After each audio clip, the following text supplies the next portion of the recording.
ਇੱਕ ਦਰਵੇਸ਼ ਨੇ 12 ਤੀਆ 36 ਸਾਲ ਯੋਧ ਕੀਤਾ। ਹਾਂ ਉਹਨੂੰ ਬਸ਼ਾਰਤ ਹੋ ਗਈ। ਉਹਨੇ ਕਿਹਾ ਬਈ ਲੈ ਬਈ ਸੱਜਣਾ ਅੱਲਾ ਦੀ ਜਾਤ ਨੂੰ ਬਸ਼ਾਰਤ। ਉਹਨੇ ਕਿਹਾ ਸਹੀਫਾ ਨੂੰ ਆਇਆ। ਉਹਨੇ ਕਿਹਾ ਲੈ ਬਈ ਤੂੰ ਹੁਣ ਤੇਰੀ ਦੁਆ ਮਨਜ਼ੂਰ, ਤੇਰੀ ਇਬਾਦਤ ਮਨਜ਼ੂਰ ਹੋ ਗਈ, ਤੇਰੀਆਂ 3 ਦੁਆਵਾਂ ਮਨਜ਼ੂਰ ਹੋਣਗੀਆਂ। ਅੱਛਾ ਅੱਲਾ ਤੇਰੀਆਂ 3 ਦੁਆਵਾਂ ਮਨਜ਼ੂਰ ਕਰੂ।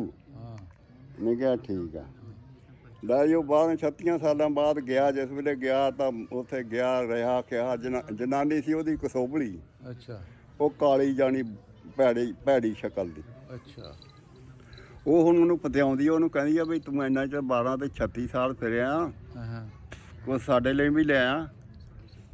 ਉਹ ਕਹਿੰਦਾ 12 ਦੀਆਂ 36 ਤੂੰ ਛੱਡ, ਜਿਹੜੀ ਗੱਲ ਆ ਮੈਨੂੰ ਕਹਿੰਦਾ ਅੱਲਾ ਨੇ ਬੜਾ ਭਾਗ ਲਾਇਆ ਹਕੀਲ ਹੈ। ਉਹਨੇ ਕਿਹਾ ਵੀ ਅੱਲਾ ਦੀ ਜਾਤ ਨੇ ਮੈਨੂੰ ਕਿਹਾ ਵੀ ਤੇਰੀਆਂ 3 ਦੁਆਵਾਂ ਮਨਜ਼ੂਰ ਹੋਣਗੀਆਂ। ਹਾਂ ਉਹਨੇ ਕਿਹਾ ਅੱਛਾ। ਉਹਨੇ ਕਿਹਾ, ਉਹਨੇ ਅੱਖਾਂ ਖੋਲੀਆਂ। ਉਹਨੇ ਕਿਹਾ ਲੈ ਹੁਣ ਬੁੱਧੂ ਲੱਗ ਗਿਆ। ਉਹ ਗੇੜਾ ਮਾਰਾ ਆਸਾ ਪਾਸਾ ਮਾਰਿਆ। ਉਹ ਕਹਿਣ ਲਈ ਉਹ ਗੱਲ ਸੁਣ ਬੰਦਿਆ ਰੱਬ ਦੇ ਆ, ਹਾਂ ਤੂੰ ਚੰਗਾ ਭਲਾ, ਮੈਂ ਕਿਸੋਂ ਬੋਲੀਆਂ ਮੇਰੇ ਹੱਥ 'ਚ ਦੁਆ ਕਰ ਤਾਂ ਮੇਰੀ ਸ਼ਕਲ ਆ ਜਿਹੜੀ ਹੂਰ ਦੀ ਹੋ ਸੋਹਣੀ ਹੋ ਜਾਵੇ, ਜਾਵੇ।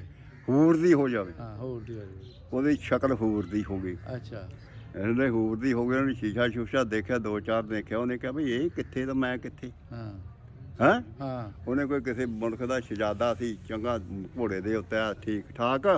ਉਹਨਾਂ ਵਿਆਹ ਉਹ ਕਰਾ ਲਿਆ। ਦੇਖਿਆ ਭਾਲਿਆ ਤਾਂ ਉਧਰ ਇਸ਼ਾਰਾ ਕੀਤਾ। ਉਹਨੇ ਇਸ਼ਾਰਾ ਛਾਲ ਮਾਰ ਕੇ ਘੋੜੇ ਤੇ ਬਹਿ ਗਈ। ਅੱਛਾ ਇਹਦੇ ਨਿਕਲ ਘੋੜੇ ਗਈ ਉਹਦੇ ਨਾਲ ਹੈਂ ਘੋੜੇ ਘੋੜੇ ਮਗਰ ਲੱਗ ਗਈ। ਬਹਿ ਗਈ, ਘੋੜੇ ਤੇ ਬਹਿ ਗਈ। ਜਿਸ ਵੇਲੇ ਤੇ ਮੋਹਰੇ ਉਹ ਦਰਵੇਸ਼ ਸੀ।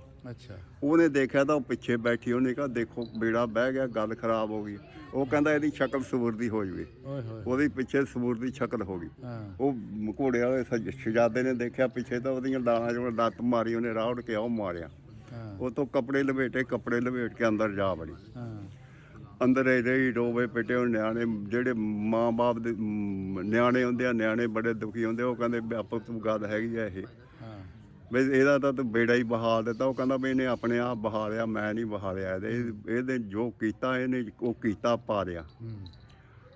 ਹੁਣ ਕਹਿੰਦਾ ਜੋ ਕਰ ਕੁਰ ਕੇ ਜੋਰ ਅੱਗਾ ਪਿੱਛਾ ਲਾ ਕੇ ਨਿਆਣੇ ਮਨੂ ਕੇ ਉਹ ਕਹਿਣ ਲੱਗੀ ਮੈਨੂੰ ਹੱਕ 'ਚ ਇਹ ਦੁਆ ਕਰਦੀ, ਮੈਂ ਅੱਗੇ ਜਿੱਦਾਂ ਦੀ ਸੀ ਉਦਾਂ ਦੀ ਹੋਈ। ਅੱਛਾ ਉਹ ਜਿੱਦਾਂ ਦੀ ਸੀ ਉਦਾਂ ਦੀ ਰਹਿ ਗਈ। ਉਹ 12 ਸਾਲਾਂ ਦੀ 24 ਸਾਲਾਂ ਦੀ ਉਹਦੀ ਆਬਾਦ 36 ਸਾਲਾਂ ਦੀ ਕੀਤੀ ਹਰਾਮ ਗਈ ਹੋਈ। ਆ ਤਿੰਨੇ ਦੁਆਵਾਂ ਜਿਹੜੀਆਂ ਨਾ ਉਹਦੇ ਤੇ ਲੱਗ ਗਈਆਂ। ਉਹਦੇ ਤੇ ਲੱਗ ਗਈਆਂ ਹਰਾਮ। ਹਾਂ ਗਲਤ ਜਗ੍ਹਾ ਤੇ ਗਈਆਂ। ਆਹੋ।